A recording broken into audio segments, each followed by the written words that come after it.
रामकृष्ण हरी. सर्वांना स्वागत आहे तुमचं आपल्या नवीन व्हिडिओमध्ये. तर बघा मंडळी, आता मला दिंडीमध्ये जायचं होतं ना, तर अजून आमची दिंडी आलेली नाही आहे. गावापर्यंत आहे एका, तर त्या गावामधून इकडे येणार आहे शेवगावला. तर बघा तिथं त्या दिंडीमधले जे वारकरी येत आहे, तर त्यांच्यासाठी इथं स्वयंपाक करणं चालू आहे. तर आता इथं जेवण वगैरे केल्यानंतर मग इथून आम्ही पायी दिंडीमध्ये वारीमध्ये निघणार आहोत. तर बघा ह्या अशा काकड्या आणलेल्या आहे महाराजांनी आणि स्वयंपाक चालू आहे. तर बघा इकडं डाळ शिजू घातलेली आहे. आज डाळबट्टीचा कार्यक्रम आहे. तर बघा आता इकडं, तर बघा इथे बट्ट्याचं पीठ मळून ठेवलेलं आहे आणि आता इथं बट्ट्या बनवणं चालू आहे. तर आता कोथिंबीर कापली, कांदे कापले, शेवगाची शेंगा, हिरव्या मिरच्या नाही का तसेच टाकल्या.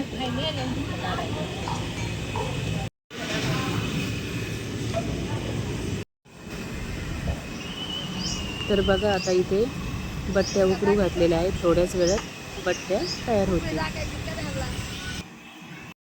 इथे केलेली आहे वरणाची तयारी. मिरच्या वाटून घेतलेल्या आहे, कांदा कट केला, टोमॅटो पण कट करणार आहेत आणि अद्रक लसणाचं पेस्ट तयार केलेलं आहे.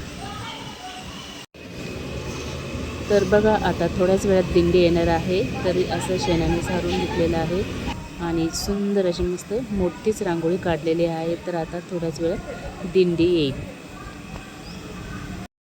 तर बघा इथे बट्ट्या कट झालेल्या आहे आणि मस्त लालसर तळून पण झालेले आहे. तर आता इथे दिंडीचं आगमन झालेलं आहे आणि चला आता दिंडीचं दर्शन करून घेऊया.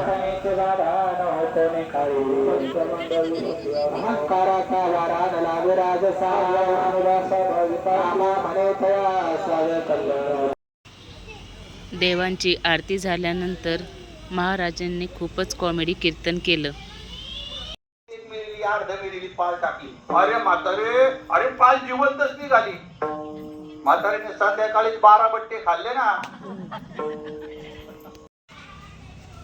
पहिले दिंडीची पूजा, नंतर आरती आणि नंतर भजन कीर्तनचा कार्यक्रम झाल्यानंतर बघा मस्त डाळबट्टीचं जेवण होतं. डाळबट्टी एकच नंबर झालेली होती. महाराजांच्या हाताला एकच नंबर चव आहे मंडळी. तर व्हिडिओ आवडल्यास लाईक, शेअर, कमेंट नक्कीच करा. धन्यवाद.